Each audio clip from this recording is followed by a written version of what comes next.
welcome back to another episode of Between Nerds, guys. I'm here with Drew Elias. This is the 53rd episode? 53rd episode of Between Nerds podcast. Hey guys, I'm here. I'm Drew. I'm here with Aldo. And I just want to give a big thanks to everybody for making it to 53 episodes with us. We're like, if we had been publishing every week, this would be like more than a year later. Yes, sir. We've already passed the point that we're like a year after our first upload. Like, this is crazy. And just thanks to everybody. If anyone is noticing, we're switching where our hosting website is coming from. I don't know if anybody ever actually went through our RSS page or anything like that. Mm-hmm. But if you notice, we've started moving over things to Podbean over RSS. And we're trying to get put on like more platforms automatically, which is a big reason why we're trying to do that. We're trying to do this thing where it's clear at this point that me and Aldo aren't going to spend time to like sit and edit like a YouTube video every week. So I at least want like a static image with just the podcast audio on our YouTube page, which after talking with several people the last couple of weeks, it seems like maybe that's really how some people take in their podcast media, which I had never thought of before. Because I've asked a couple people like, oh, they'll ask me, oh, where do I listen? I'll be like, oh, what do you use for music? And then they'll just say like, oh, I just search songs on YouTube. Or if I watch podcasts, I'll just search podcasts on YouTube. Which... yeah, YouTube's crazy, bro. Yeah, I guess so. Yeah, that's what Google bought them. But anyways, guys, you guys have a week to use the hashtag. Please use hashtag Lady Nerds. We will, every like, comment, and retweet will help us donate some cash to the Mija Yes You Can organization, which, tells young girls that it is possible to live in a world with equality. Yeah, I think they're a really good organization. They're pushing for the advancement of women in the El Paso area. And like you're saying, although people only have like, 3-4 more days to use hashtag Lady Nerds in original tweet or Instagram post. Yeah, we'll get you some hot anime shit. And what we are doing right now is, as a second incentive to use the monthly hashtag, we are, if you use hashtag Lady Nerds and you direct message us your address, promise we won't dox you, but we'll send you a sticker, because we had stickers made. Shout out to One Stop Print Shop here in El Paso. They helped us out. Well, they still charge me for it, but we got stickers out. We got stickers out. Yeah, they're pretty awesome. They're pretty good material. They're weatherproof, right? Yeah, they are weatherproof, and so that's so you can put them on your car. Yeah, they're so thin. They're so fucking thin. It's so crazy. But anyways, yes, guys. So today we're talking about the 2010 anime original. Durarara. Durarara.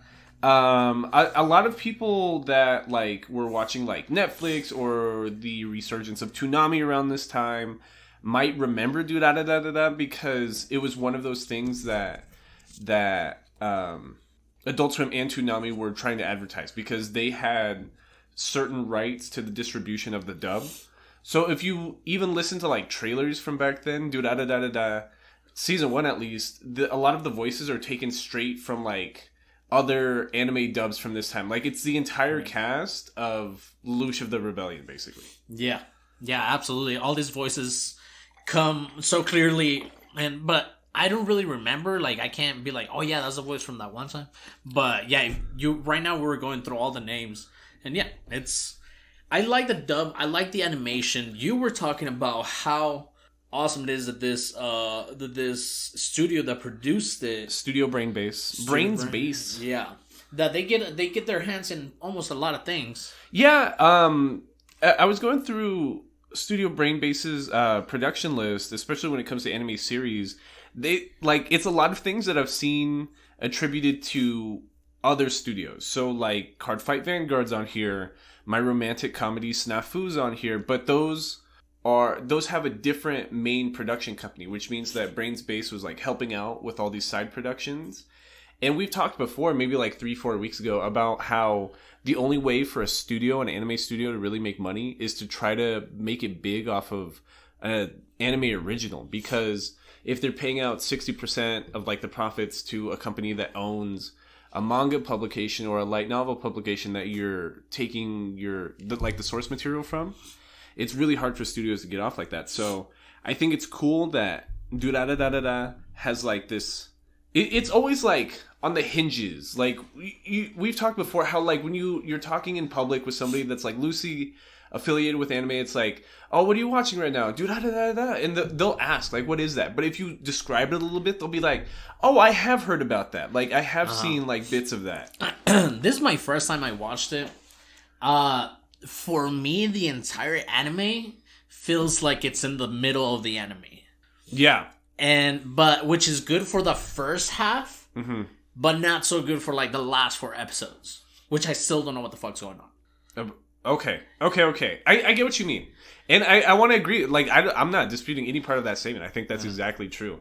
I do think the first half, like, episode 12 ends on, like, such a big, like, cliffhanger almost. Or, like, a reveal. You know what I'm saying? And it's super dope. Like, if the anime had ended right at episode 12, it'd be really good. But going on 12 episodes longer, it does start to drag a little bit. Especially, like, in the fake drama build-up in episodes, like, 2024 onwards. Yeah, I agree with you. Yeah. So, but I think, and I'm agreeing with you that it always feels like it's in the middle. Because, like I was trying to tell you last week with Odd Taxi, they feel very similar to me. Because they're like a microcosm of a community in a certain subsection of Tokyo. And that's exactly what they are. But Taxi told the story nice and beautiful. You know, nice and not even beautiful. Don't not too much, but like it was a good delivery of the story. Over here, I'm sitting through episodes 1 through 5, 8, 7, and I still don't know whom I'm supposed to follow. But then I get it that it's like a little microcosm of like a community, right? But it still doesn't give me any closure, and I hope season 2 does. Like if we ever get into season 2, because I've never seen season 2. I ain't never seen season 2. And when it first came out, Durarara season 1, I watched the entire season like back to back fairly quickly. Like within maybe like 2 weeks of my first watch through of season 1, I had probably already finished it the second time. Like it was one of those, like, because I was so in love with like being introduced to the culture like that. Like I don't want to see the pretty traditional Japanese stuff. I don't want it like the main character Ryogamine, he says it like in episode 1 where he's walking through this certain section of Tokyo that we're following, Ikebukuro, and he says something like, wow, I've never seen something like this except in an anime. And that's like how it feels. It's like a head nod to the audience. Like, isn't this dope that I'm showing you like what it's really like in Tokyo for these people? Yeah, no, definitely. Because again, and that's an episode, and that's on the first episode. But I'm trying to get a story. I'm trying to get hooked into something, and I feel like I don't have the chance to. It feels like watching like How I Met Your Mother or The Office or something. Like when you just turn on cable television and you're just like loosely hanging out with like this group of characters. You know what I mean? But I feel like at some point they don't even let you get hooked on whatever the fuck is going on. Because at the beginning, first episode, you see the reunion of this group of friends, these 2 friends, right? The blonde dude, which is Masaomi Kida. Masaomi, and what I think is our protagonist, who is Mikado Ryugamine. Yes, Mikaro. And then from there it goes to like a kidnapping of like a girl. She's almost getting kidnapped like outside the van, and then we know that there's this black character, Batman character. Yeah, okay. So that's what I'm saying. It's just like that all the time. And again, that's what reminds me of Odd Taxi a little bit, because Odd Taxi was trying to tell like a lot of stories at once too. Like half an episode we'd just be following one character, the other half of an episode we'd be following this other character. They did Odd Taxi deliver though, for me at least. This one didn't really deliver on what they were trying to do. It's because I think they're trying to accomplish different things. So, shout out to Joel. I don't fucking remember your last name, but I play Yu-Gi-Oh! With the guy, and we were talking about Odd Taxi on Thursday. And we were talking about the end of Odd Taxi, that it's kind of the ending's kind of up for interpretation in Odd Taxi, because the murderer gets in the guy's taxi at the end, even though like his story's been resolved. She gets off the phone saying something like, "Oh, I'm gonna tie up some loose ends," making us as an audience think that she's gonna try to kill him. Yeah, and like that's what Odd Taxi wants to do. It wants to give you like this super questioning feeling and motivation. Durarara. Even the secrets that a lot of characters hold until the last 5 seconds of episode 24, us as an audience know the first 5 seconds of episode 1. Like, who's secretly in what gang, who's a sorcerer, magician, ghost thing, whose head has the head, who has the head, who's possessed by a demon sword, who was totally part of the Russian mob, like, and then the characters you're describing, so, like, yeah, so it's these two friends walking around town, and Masaomi's, like, showing Ryugamine the people. He's like, these are the people you need to look out for. He's just like, there's this Russian black dude in front of this shitty sushi restaurant. He's strong as fuck, so if you see him running, you run too, kind of stuff. Yeah. And we're introduced to, like, Headless Horseman characters, like... The black bike. There's, like, this whole, like Batman Begins scene, like, on a parking lot. And it's animated pretty good, like you were saying. It looks nice. It looks really good for 2011. Yeah. And I think it's funny that we're watching K-On! This upcoming week, because K-On! Came out around the same time too. And like they both look really, really, really good for 2011, 2010 standards. But it's the difference in why they look good that I keep thinking about this past week. I watched like 3 episodes of K-On! Already. But it's like... K-On! Does this thing where they won't animate anything except for the fingers when the girls are playing guitar. Okay. You know what I mean? So it's like, we know, especially then, like the 3D modeling wasn't nearly as good. So like they were really trying to draw everything. But you can see it all in like these really precise movements on the fingers when they're playing guitar and they're playing instruments and they're playing drums and the keyboards. Cool. And like almost like the CGI used in Your Lie in April. Right, but like think of something that's 5 years older than that. Yeah. Right? So exactly like that. And Durarara has a lot of motion on screen. Like any given screen has like 5 characters in the background, because it's really trying to show you like they're just hanging out in like a block on Tokyo. Yeah, and then at some point it just feels like, okay, like once you get through like episode 8 or something, you start realizing that like, okay, you're not following anybody in particular. You're just looking at what's happening in this fucking city some fucking how. Well, if anything, because when you said that this is more fantasy than Odd Taxi, yes it is, but I really liked the headless rider or whatever. Celty up to some point. Right. You know, because at some point, she loses, motivation. And I feel like that happens to a lot of characters in this anime. Yeah, because... So you're right. I agree. I'm agreeing with everything. Because, Celty is literally a Dullahan. She is... fairy. She's like a Celtic headless horseman character. Which is cool, bro. She uses this, shadow mist... Yeah, she's got a magical cloak of mist that's coming out of her headless neck thing, where she makes her helmet, and her bike is like her actual horse, like her haunted horse. It's like the Sleepy Hollow kind of shit. Yeah, exactly like that. It's exactly like that Sleepy Hollow character, except she's missing her head. And the character's also looking for its head. Right, and she gets full arcs to herself, basically. Yeah. Because I do think Mikado is the main character, but it's not obvious. But there is a singular villain. Everybody has their own time to shine and get their own storyline. But the singular villain here is the information broker, Izaya. I hated that guy, man. Who's the voice of Lelouch, which is so funny because I keep hearing Lelouch's voice when he talks in the dub. But I like Lelouch. And it's him saying smart, shitty things, just I'm playing 3D chess and with people's lives and people are super interesting. That's exactly what Lelouch would say. It's the same character, and he's literally playing this stupid combination of Chinese checkers and like chest and like this on this triangle, Yeah. like triangular grid. Yeah. And I don't know. It was just weird because what you were talking about in episode 1 about a girl getting kidnapped. Yes. Is from Isaiah selling information to a certain group of guys, but then paying Celti, the headless rider, to go intercept those guys so that they don't actually kidnap that girl. So that he's a sociopath. Like he literally plays with people just to see what they'll do. It's kind of weird. It's kind of weird. I didn't hate it.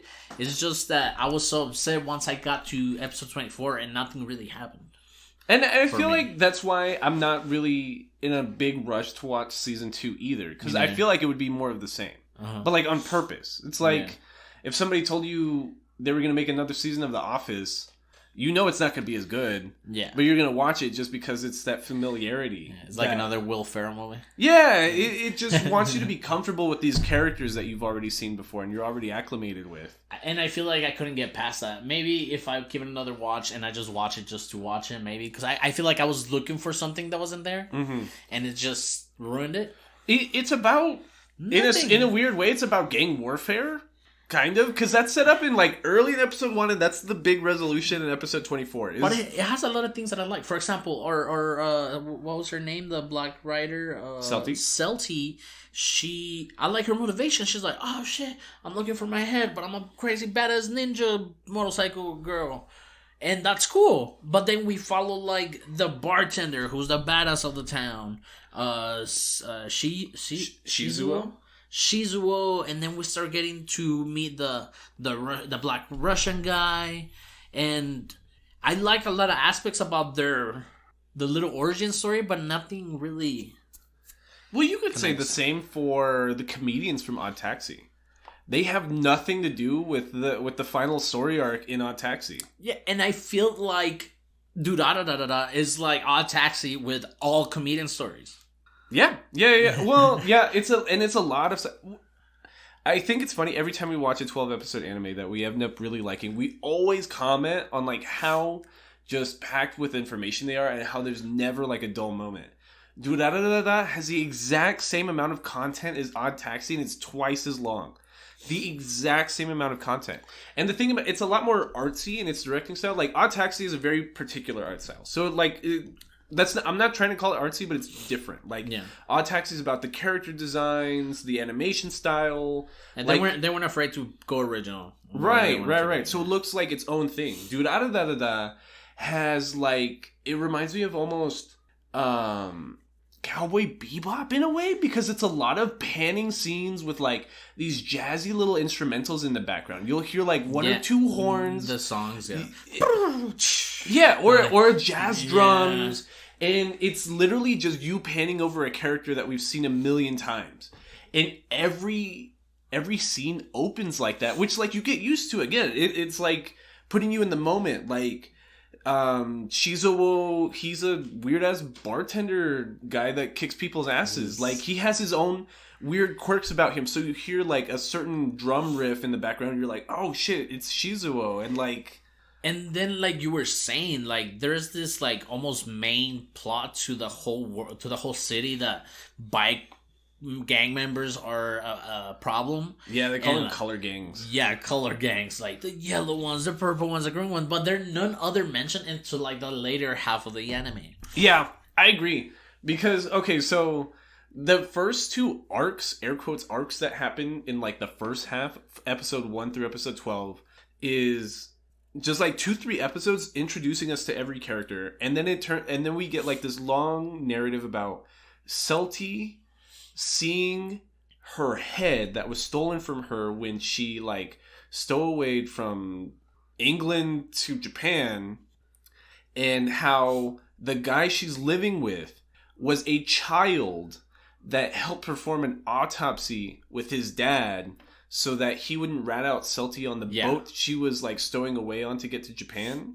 And he like fell in love with her right then and there, which is like this super weird way to go about like this little love story, because it's a Dullahan who's just this bitch in like with no head, in black spandex, and this weird nerd that's not a doctor but is a doctor that lives with her. And fucking the guy, like, in one of the pieces of dialogue is like, "You're beautiful." I'm like, of course, anime people, of course you're gonna make him call her beautiful without fucking face. Like, it's just a fucking body of a woman. Yeah, and it's...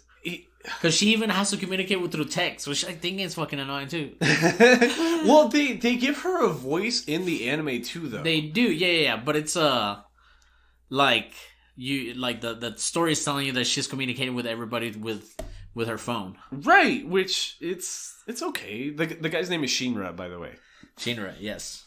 And that's what I think is also funny, because I was talking about how Odd Taxi and Durara feel like the beginning and the tail ends of like millennial culture in a way, because it's like the oldest people in here are like Izaya, Shizuo, and Shinra, which went to high school together, and they're all like 22, 23-ish. Yeah, and everybody's like in middle school. Yeah, and well, everyone else is their first year of high school, so that would make it our sophomore year. Yeah. So they're all like 15. And so we're kind of watching like this generation of people like become their own community. We're watching them become adults.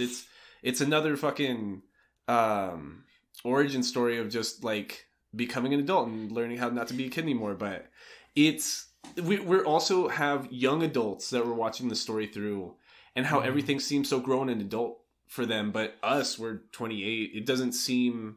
It's just weird that the perspective at play, and then you compare that to Odd Taxi. It's older millennials because they're all in like their 30s and stuff. Correct. Yeah.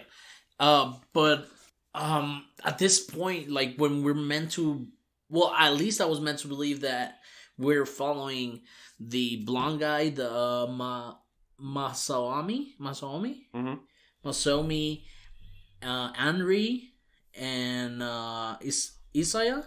Well, we haven't even introduced Anri yet. Yeah, we haven't even introduced Anri, but like, yeah, well, let's introduce her. It's this girl from their school. Yeah, they're in the same homeroom together. Yeah, and I guess some guy was like, "Oh, I quit school. I'm leaving." Right? Because he was running away with a girl with the fucking head attached. Right. So Anri's best friend from middle school was the stalker of this guy that you're describing that shows up to class on the first day, Seiji. Uh-huh. He walks into homeroom and he's like, "Hey, I'm not showing up to school anymore." And everyone thinks that's super weird. So Anri is like stalking him because she knows her stalker friend was stalking him. And her stalker friend has just been missing for like weeks. And that's like the first mystery. That's the first thing we're supposed to be like, "Oh, I wonder what happened with this middle school girl." And it turns out that she was doing her makeup in a way so that she would appear like the amorphized head of Celti that was taken by a drug company, which was being run by Seiji's sister. Yes. So by the end of this first arc, Celti still doesn't know where her head is. Because Nami? Yeah, Nami. Yeah. Celti still doesn't know where her head is. Seiji is in a fake relationship with that Mika girl, Nami. Well, I forget which one was which, but I think Mika was her actual name. Yeah, Mika. Yeah. Right? And she's continuing to do like makeup on her neck so that it looks like she's the sewn head of Celti attached to his body, because Seiji grew up in his parents' house just staring at Celti's head and fell in love with her. So that's one of my main gripes about Durara. I remember that. Yeah. Is how the relationships are treated, because they're all super obsessive and creepy. Because there's like 2 or 3 stories about somebody being raised by a woman, or being raised with the image of a woman, and growing up and thinking he could only marry her. Well, I get you. Yeah, the same thing happens with the other girl. They're always telling her that she has big tits. Anri. And like at the end, who we think is our protagonist, the other kid, what's his name? Mikado? Yeah, he ends up being like, "Oh yeah, she's hot. I'm gonna be her friend." Yeah.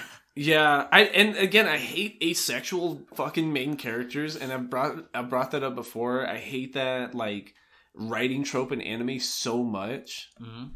But the foil is the best friend Masomi, because Masomi is always walking up to Anri and being like, "Oh, you're so boobalicious. You're so..." Yeah. So every time they're walking home from school, she's just being called boobalicious by these people, and she's just always getting sexually harassed. But even like her first introduction in like episode 1, episode 2, a teacher's hitting up on her.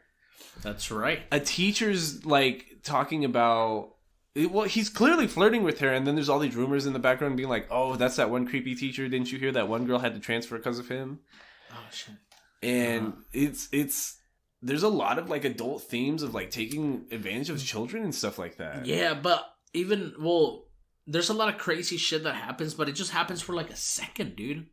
It happens... Yeah, they know, if you're gonna bring up like a crazy idea, maybe like expand on it a little bit. Yeah, because it turns out that teacher wasn't even creepy. Yeah. Because maybe like the second, third arc is about how the girl that transferred out of that school because of him, air quotes, because of him, was because she was being possessed by a demon sword lady. Yeah. And she wanted to murder the guy, so he had to call the cops on her to have her basically put a restraining order against her. Because she was being possessed by a demon and was trying to murder him.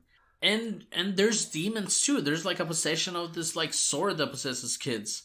But what I was gonna say, the way the way the anime is telling the story through, and also telling us that these are our main 3 characters, I feel like at the end they just threw it together like super quick. It was the friends we made along the way. It wasn't the journey. Yeah. It's super haphazardly put together at the end, because it reminded me of Darling in the Franxx.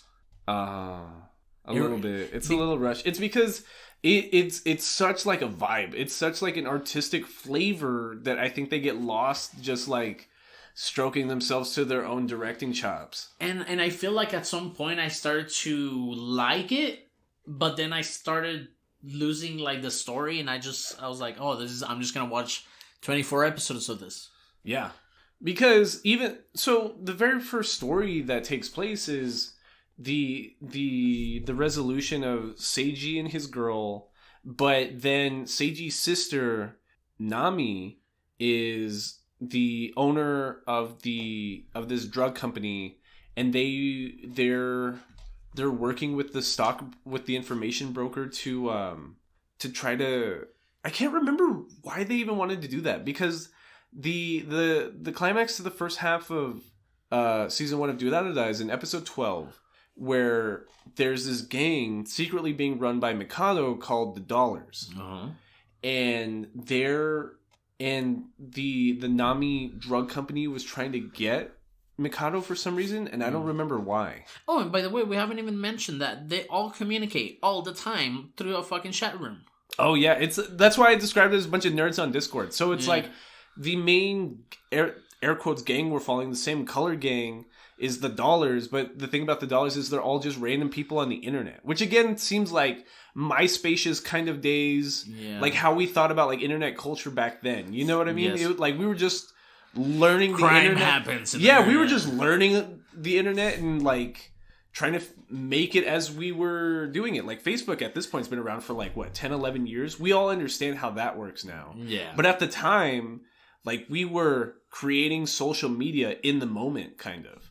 The way we talked with each other, the way that like we communicated with each other, because you really see these nerds excited to go home, jump on their personal computer just to be in a chat room to talk about everything they saw today. Yeah, and be like, "Yo, whoa, this is that, dude. It's crazy." I remember MSN back in the day. That was crazy. Yeah, exactly. It's like a bunch of people on MSN or something like that, but they're all in gang. Yeah. And anybody that gets the password to this chat room is just automatically part of the Dollars. It's so high school like gangy though, and it's so dumb. Which is funny that there's these adults in it too, because you never know who's part of the Dollars, right? Yeah. So anything bad's happening, they're like, "Come on, guys, we got a gang together." So you just see a bunch of random nerds in a plaza showing up at the same time. Yeah, why would you do that? Nobody would do that. No, nobody would do that. That's like the most unrealistic part about all this. That if some random nerd in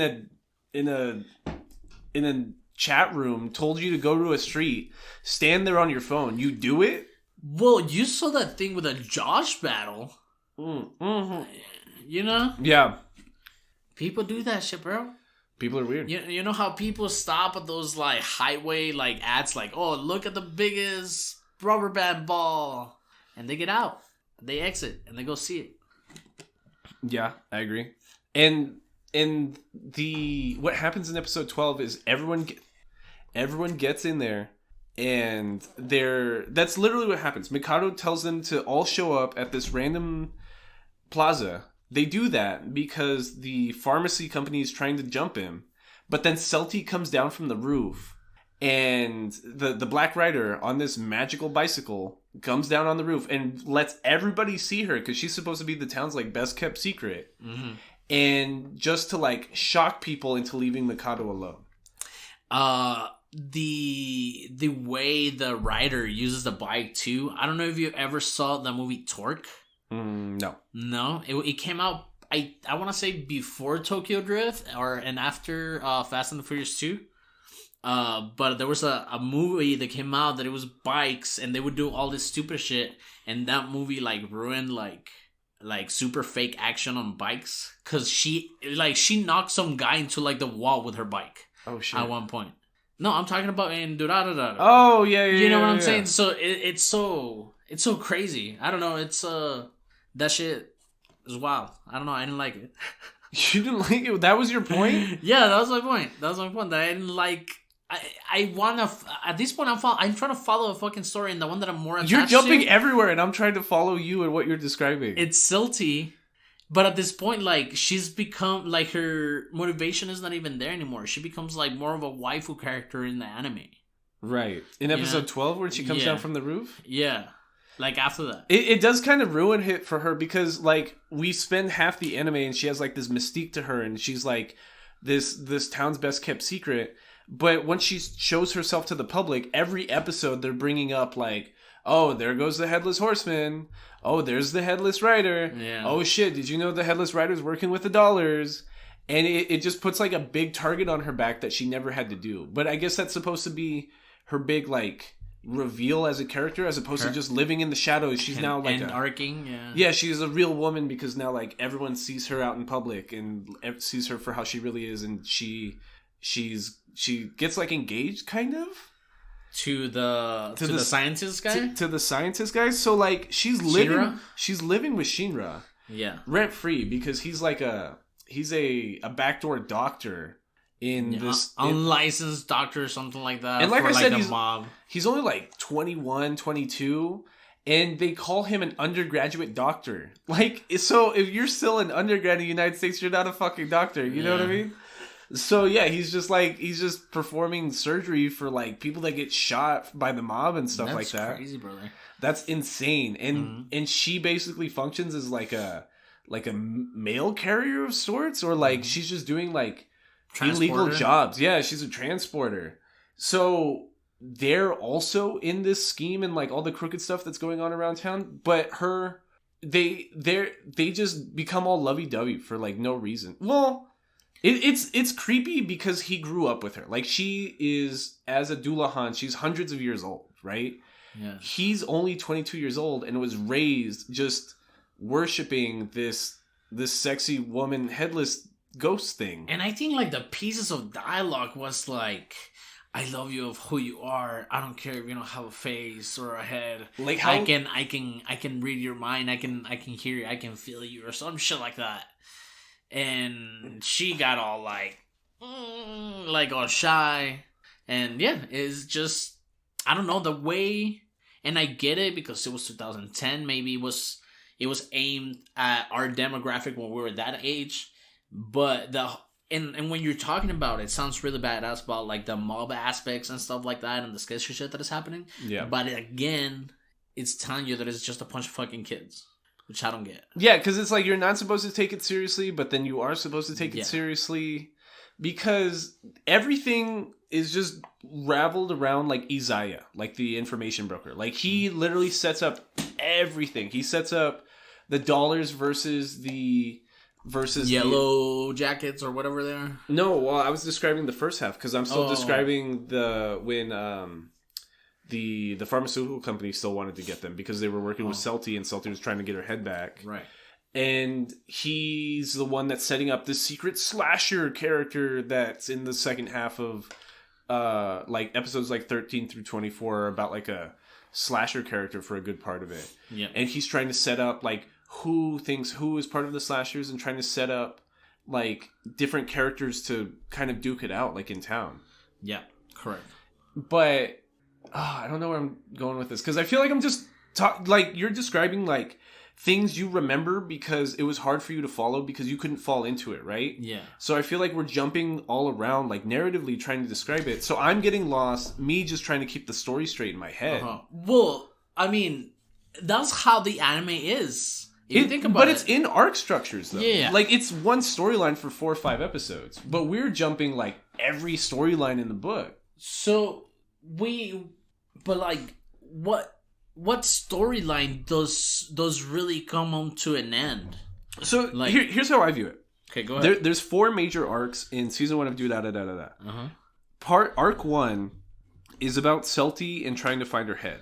Right. Arc 2 is she doesn't want her head. No, Arc 2 that's the resolution from Arc 1. Arc 2 is we're back to Mikado and like trying to reintroduce us to who the dollars really are. And like introducing the dollars to the city, because that's where we finally see that they're like a collective that can really accomplish something in the real world and not just a bunch of nerds on the internet. Arc 3 is about the slasher, and then Arc 4 is about Masomi and the yellow scarves. Correct. So like it's kind of it's setting up pieces for each of those arcs during the other ones, but for 4 or 5 episodes we're basically following those story structures. So where I'm describing like from episode 13 onward, it's about like the slasher. Yes. And what I'm trying to tell you is that yes, they do that, but in every episode it has a little bit to all these connecting stories. Right. So I feel like it's hard, and I was thinking about telling you this before we started recording, that we should figure out how we would talk about this, because I feel like we should talk almost like everyone's storyline. Oh, okay. Because or the main storylines that we're following, instead of trying to put it like in what happened in one episode, because a lot of shit happens in one episode. I'm not trying to describe it episode by episode. No, I know you're not. But I think it's just I'm getting lost because I can imagine like if I was listening to this episode, we're just throwing pieces of information out there without connecting them. Correct. So I think that'd make for a messy listen. But maybe that's just because how the anime kind of is. Because to your point, like, all of those pieces are in episode 1, kind of. They're all in episode 2. It's just how... we're like cheating ourselves talking about like set pieces from episode 2, episode 3 without describing how it pays off in episode 13, episode 14. Correct. Yes. And fuck, I feel like I liked it so much this week, and I remember liking it so much 10 years ago. But I can totally see all the points you're bringing up and why it would make for a messy watch for somebody. I myself will not I wouldn't recommend it to a beginner anime watcher.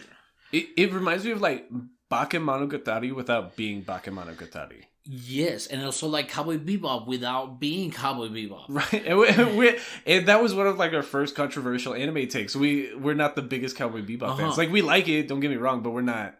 And that's what I'm saying. Like, the entire anime feels like you're in the middle of the anime, which is bad for the last half of this anime because I want to follow a story. We are following some stories. We got the resolution that Silty made, that she doesn't want her head because Shinru likes her like that. And yeah, and she's learning to love herself. She's learning to love herself, correct. And then we're following Anri's motivations are weird right now because she's a slasher.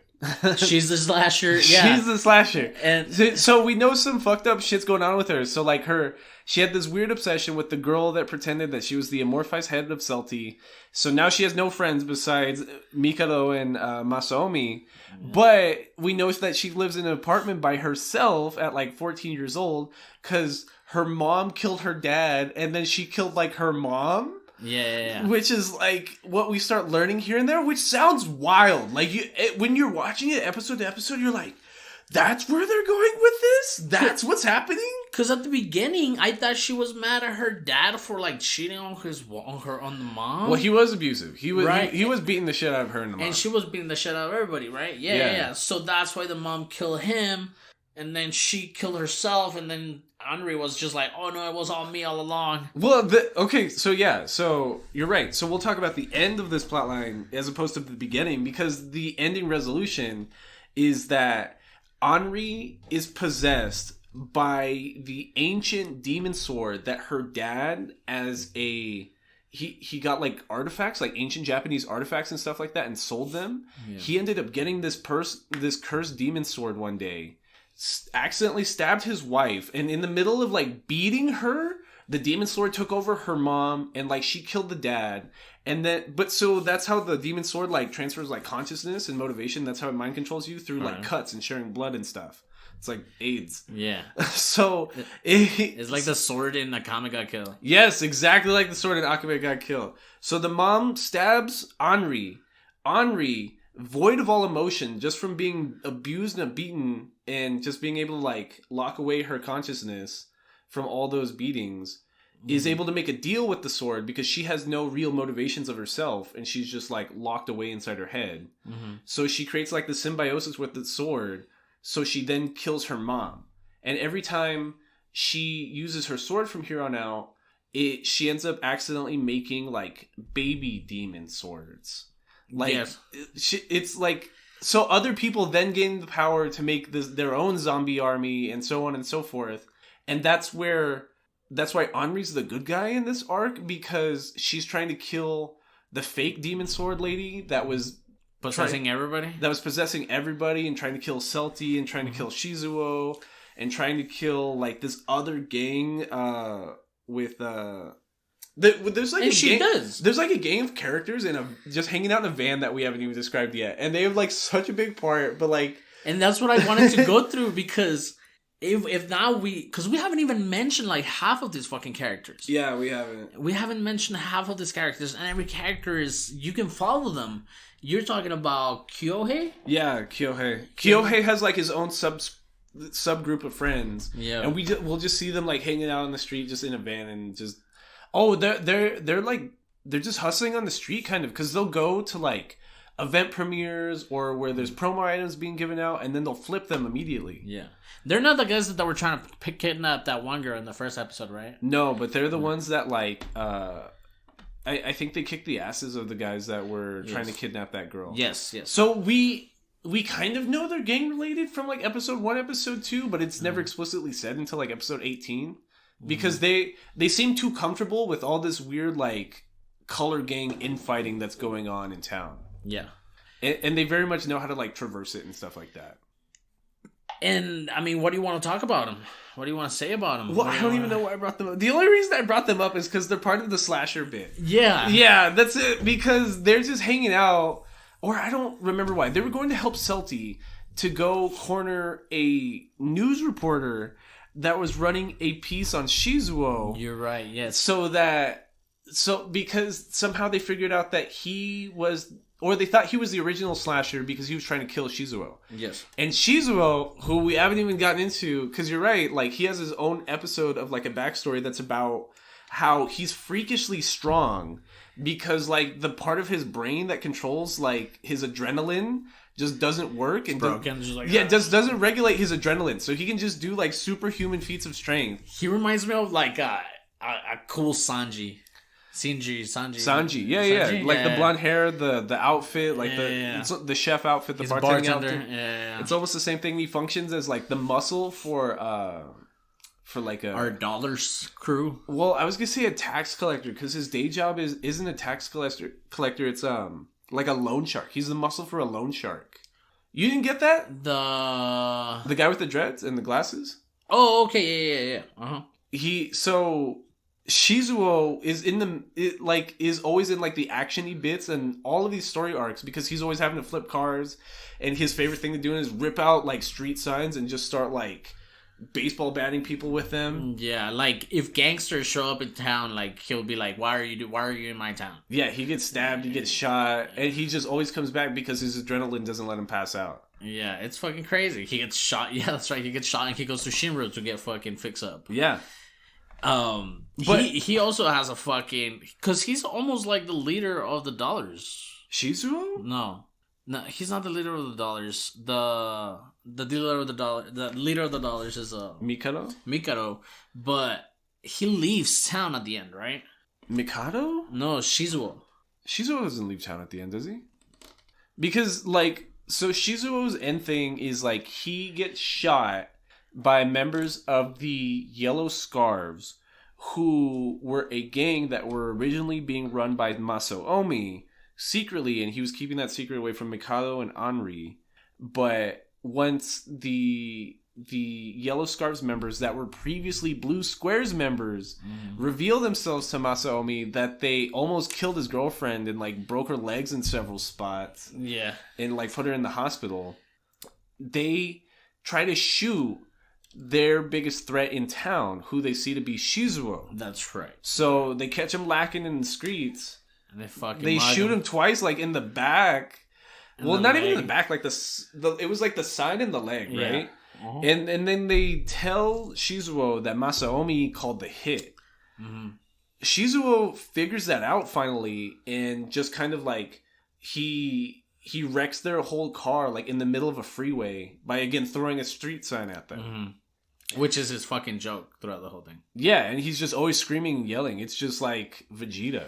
Wow, what was I gonna say? About Shizuo?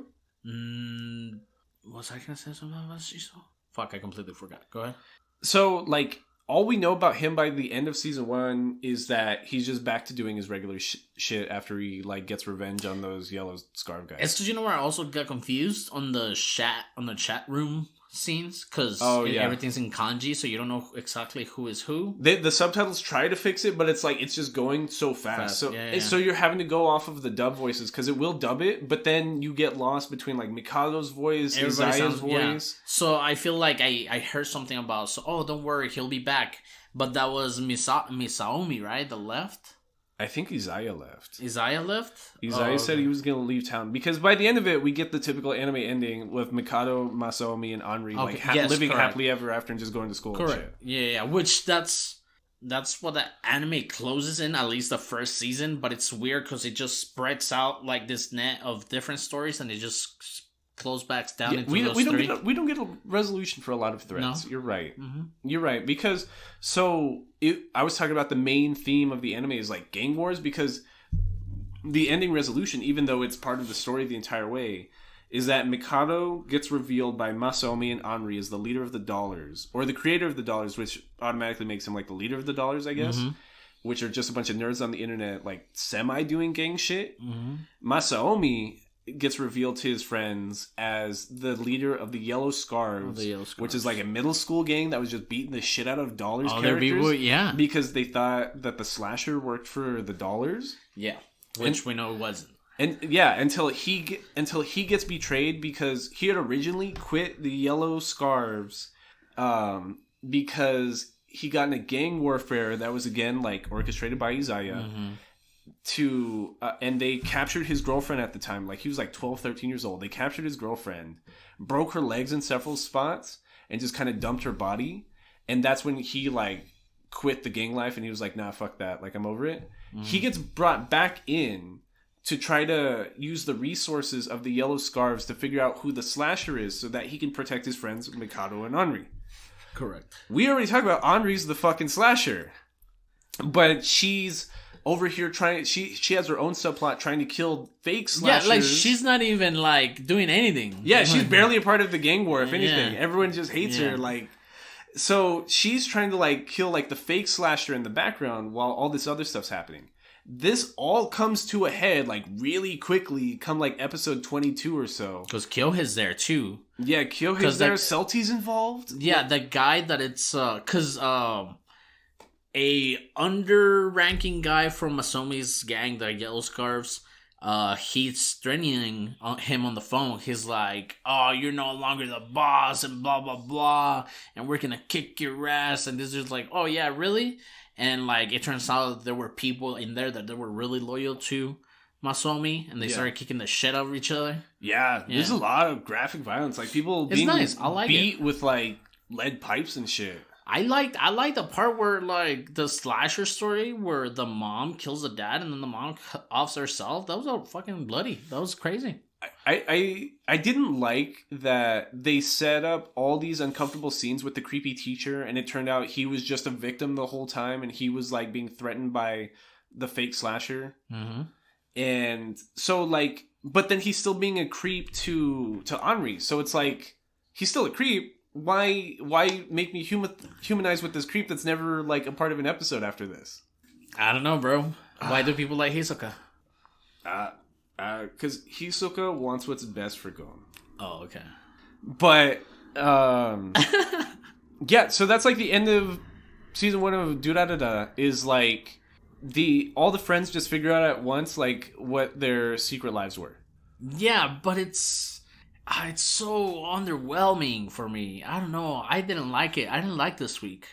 No, it's hard. I can see why it's hard, and I can't really describe like why I remember it so fondly, and maybe it's because of like the context I saw it in. Maybe this shit was really good in 2011, and we've gotten so many works that are similar to this and better than that the past like 10, 11 years. Maybe it doesn't hold up. Very well fucking animated.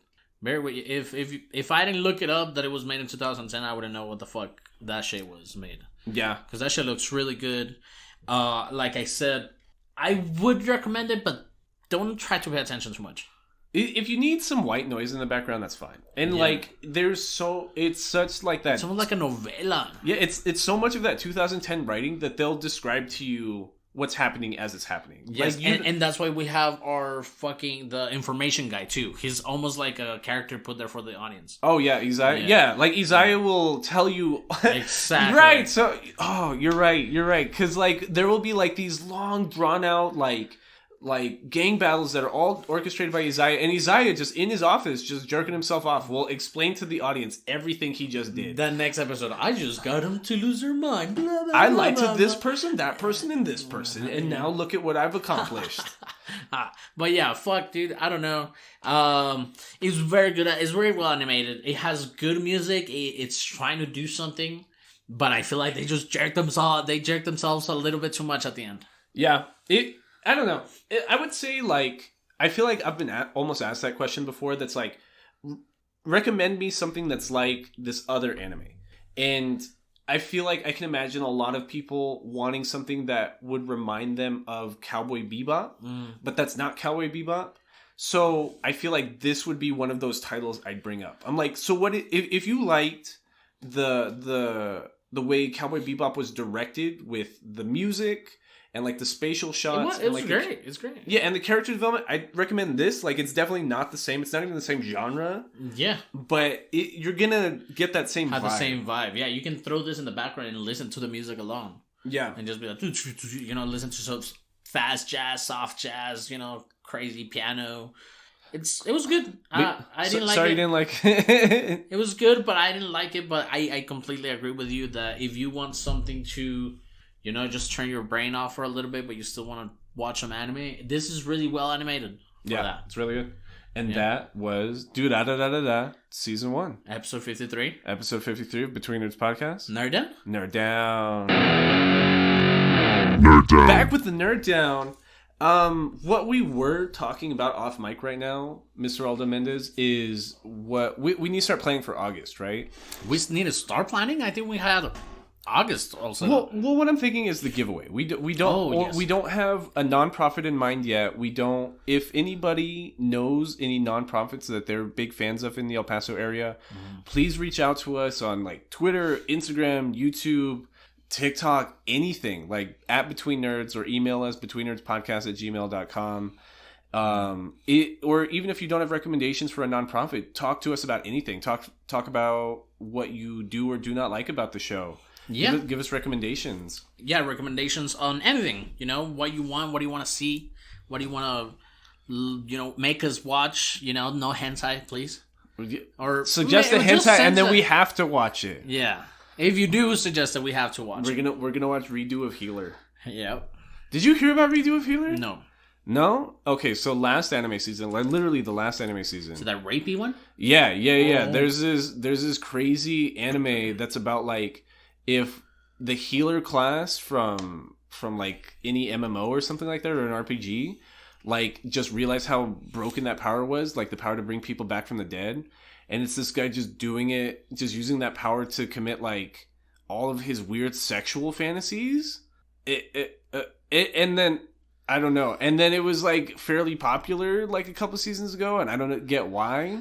Just for the what is it? The crazy factor? Just the controversy. I saw like I think it was on Reddit or like Facebook or something.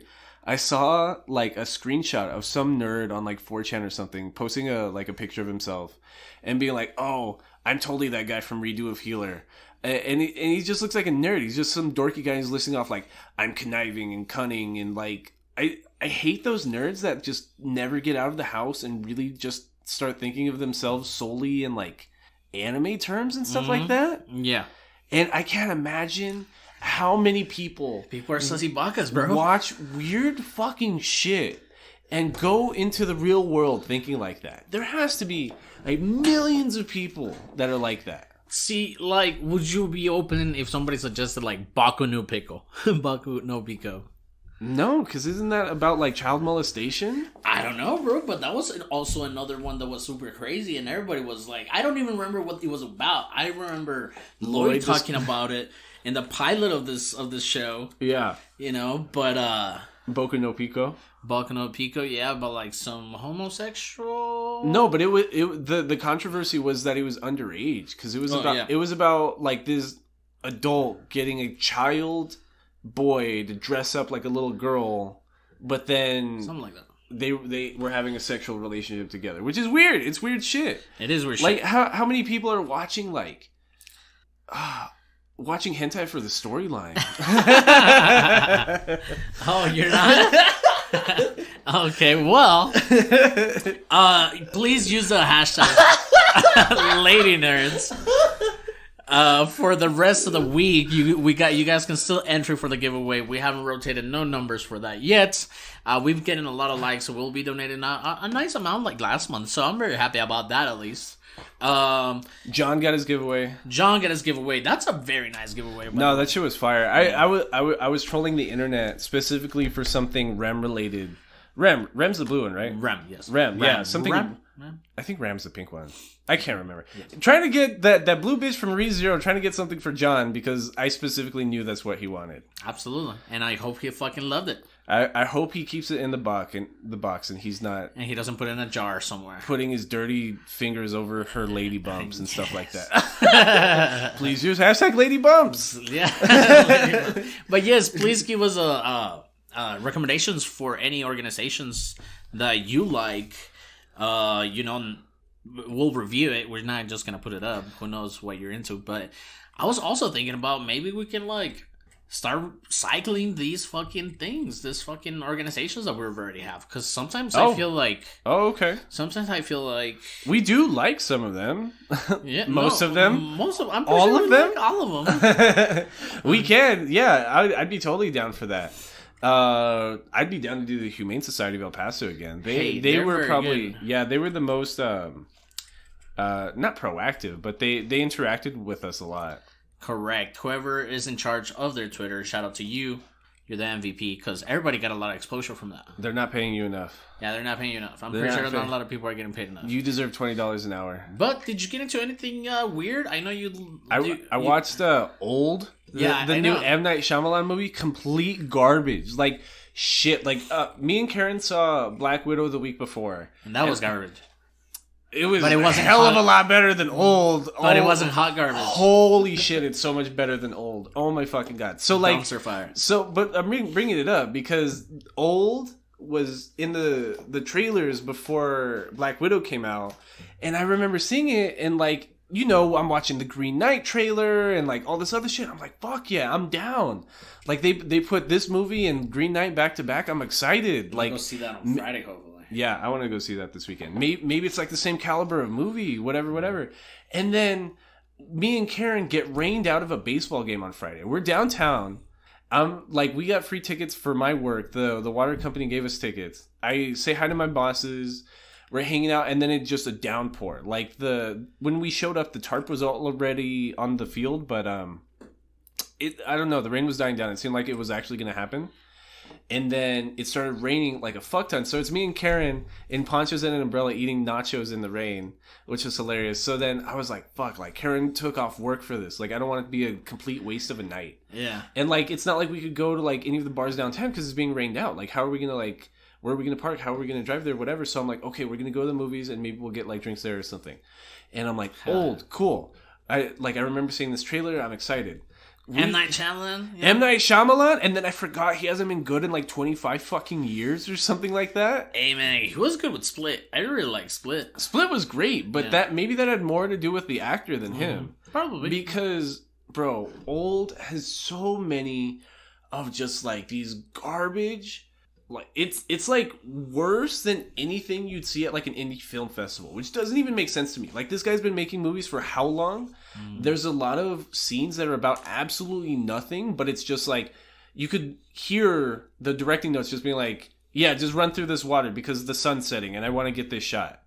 Like, just no context, just stupid artsy shit. He's just so in his director head and doesn't even know like everybody's always confused. Everybody's like, what's going on? There's even like production choices that are so bad they seem intentional. Like, Karen thought something was wrong with the audio in the theater. Like, really early on, she looked at me and she's like, is something wrong with the audio? And it's like, it feels delayed almost. Like, you see the voices moving and then like it's like you know when you watch certain movies from like the 70s and 60s where like the audio track almost doesn't like, it's not perfect anymore. Correct. And like I feel that when I watch like The Wizard of Oz and stuff like that, right? Because the audio, like, I don't know, it just doesn't sync up perfectly like it does in fucking 4K. I don't know. Correct. So it felt like that, but in a movie that came out in 2021. And I was like, and all the voices didn't even sound mixed right. Like, they're super echoey and like kind of staticky. And there's just a lot of like shock scenes that are just like, you can just see the guy being like, oh, I just want to see this, somebody just bleeding from the face for no reason. Just to do it. Just to say that you're doing it. Huh. Sounds awful. Just seeing like... Were the drinks good? Honestly, I've been having real problems with Alamo Drafthouse East, too. Really? When me and Karen went to go see Black Widow, Karen normally orders a... you press that button, right? Yeah. She normally orders a Deep Eddy Lemon pressed.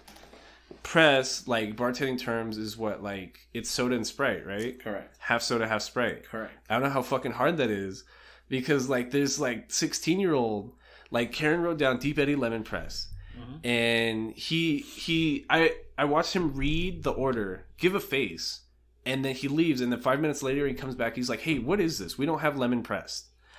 And Karen just starts laughing. And she's trying to explain to him, like, no, it's like a shot of Deep Eddy Lemon and then equal part soda and Sprite. Yeah. So then he comes back again, and he's like... How do you want that vodka? Do you want it like over ice? Do you want it on the rocks? Do you want it like... And me and Karen are just like lost. Like, she literally told him what a Deep Eddy Lemon Press was. Like, a shot of Deep Eddy Lemon, like craft vodka. It was too much for him to handle, bro. Bro, but like, who's the bartender? So there's like two like levels of people that are fucking this up, and that's what blows my mind more.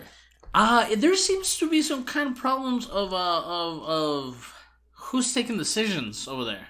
You think? Yeah, because it feels like the waiters are their own thing, and then like the bartenders are their own thing, but everybody does everything. You know what I'm saying? So I think they should be like, hey, bartenders, make drinks. Yeah. For everybody. Like, I just don't get how, like, you could like come back 4 or 5 times and not just Google it at a certain fucking point.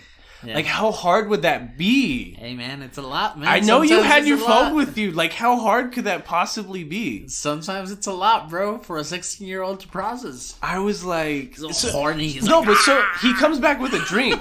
Don't get me wrong. He comes back with a drink. It's in a shot glass. Hell yeah.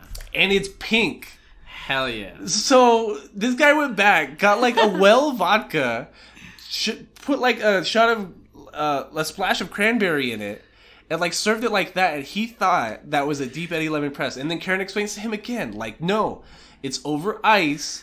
It's Deep Eddy lemon. There's no fucking cranberry, and it's equal parts soda and Sprite. And did she write it down, all this? No, she explains it to him. He comes back again with that same pink drink in a different cup over ice. So he just went back, took that shot, put it in a glass full of ice. This fuckers take advantage because it's dark and you don't want to be rude. Because he's stupid. Because it's fucking dark and you have to be quiet. Oh my god, I couldn't believe it, bro. Like, so here I am, I'm like a couple marble double whites deep, and like Karen still hasn't even gotten like a drink. I always have to order two, bro.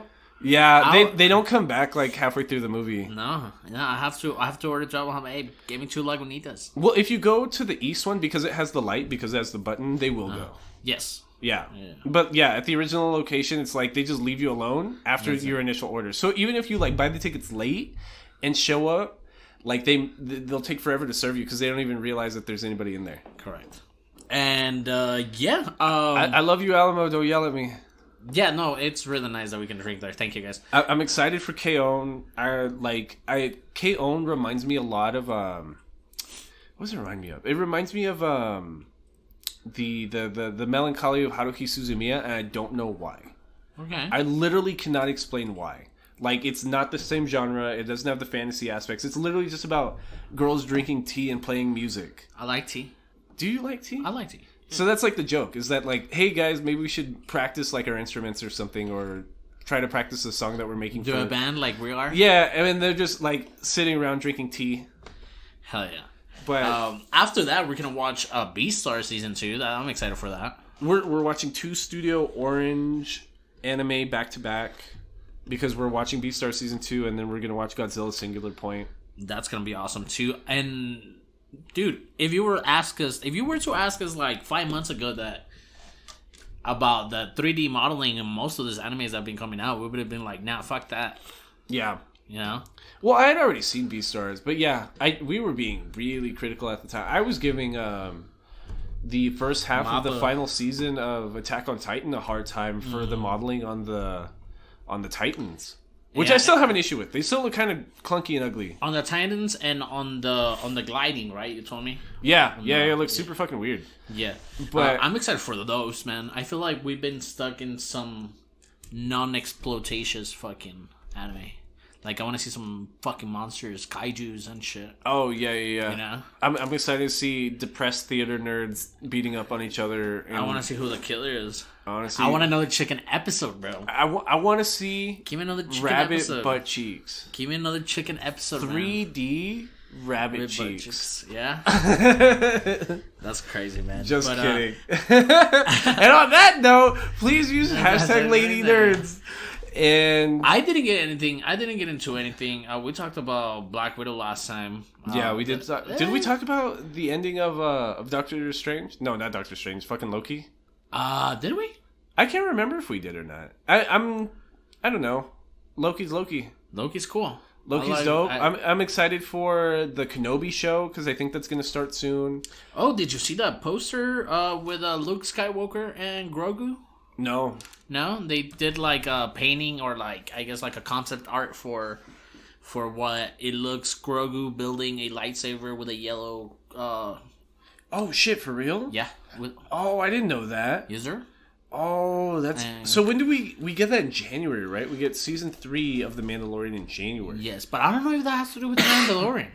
They're gonna give Grogu his own show, and then Probably. no one's gonna watch The Mandalorian anymore. No one's gonna watch The Mandalorian. No, I'll watch The Mandalorian. Damn, that'd be really sad. Mm-hmm.